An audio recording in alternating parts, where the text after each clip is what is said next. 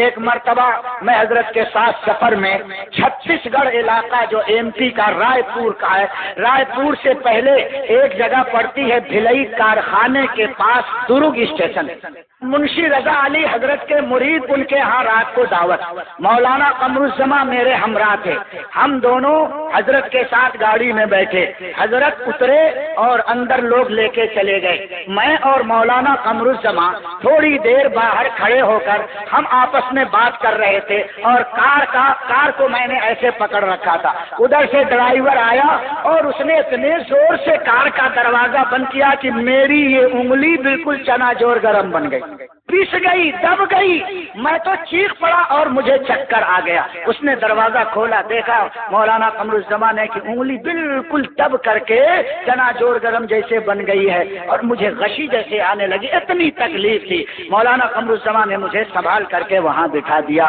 حضرت اندر گئے تو مجھ کو پوچھتے ہیں کہ ہمیشہ فرماتے تھے کرم سے کہ ہمارے مولانا کہاں ہیں، یہی فرماتے تھے میرے بارے میں، ہمیشہ فرماتے ہیں ہمارے مولانا نہیں آئے، لیکن میں یہ لفظ نہیں بولتا۔ حضرت نے پوچھا مجیب اشرف کہاں ہے، تو لوگوں نے کہا حضرت باہر کھڑے ہیں، فرمایا اندر بلا لے۔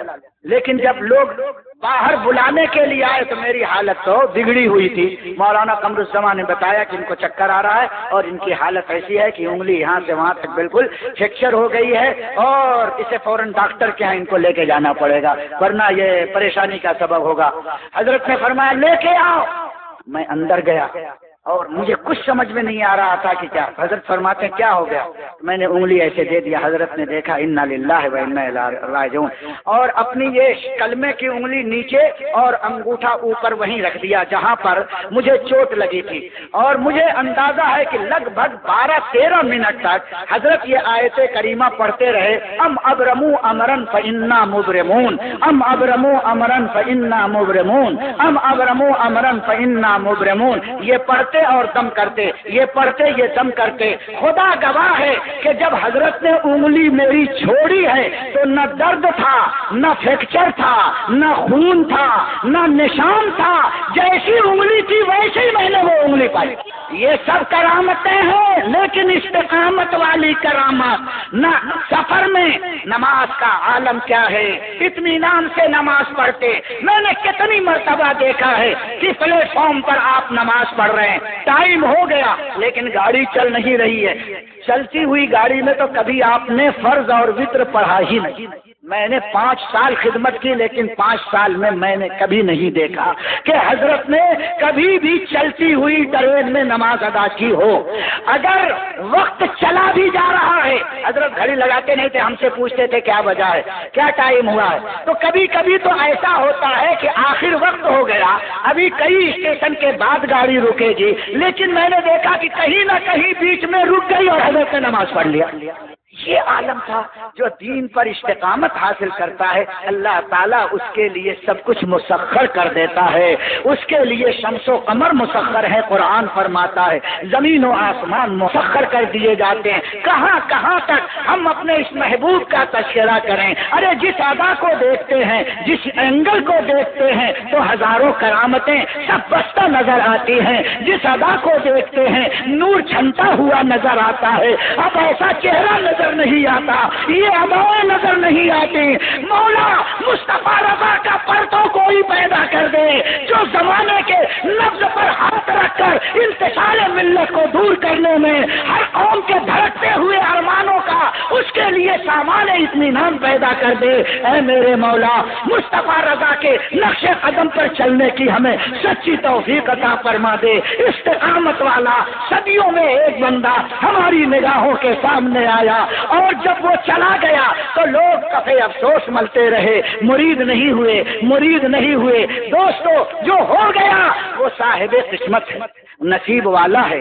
پروردگار عالم حضور مفتی اعظم کے روحانی فیوز و برکات سے مال گاؤں کو مالا مال فرما دے اور رضا اکیڈمی کے ہونہار جیالوں کو انتہائی خلوص و عقیدت کے ساتھ اعلیٰ حضرت کے مسلک کو آگے بڑھانے کا سچا شعور اور جذبہ اور حوصلہ عطا فرمائے۔ اے دوستو، اے پیر و مرشد کا ذکر سننے والوں، استقامت والے بن جاؤ، کرامت خود تمہارے سامنے آ جائے گی۔ ان الذین قالوا ربنا اللہ ثم استقاموا تتنزل علیہم الملائکہ الا تخافوا ولا تحزنوا وابشروا بالجنة التي کنتم توعدون وما علینا الا البلاغ۔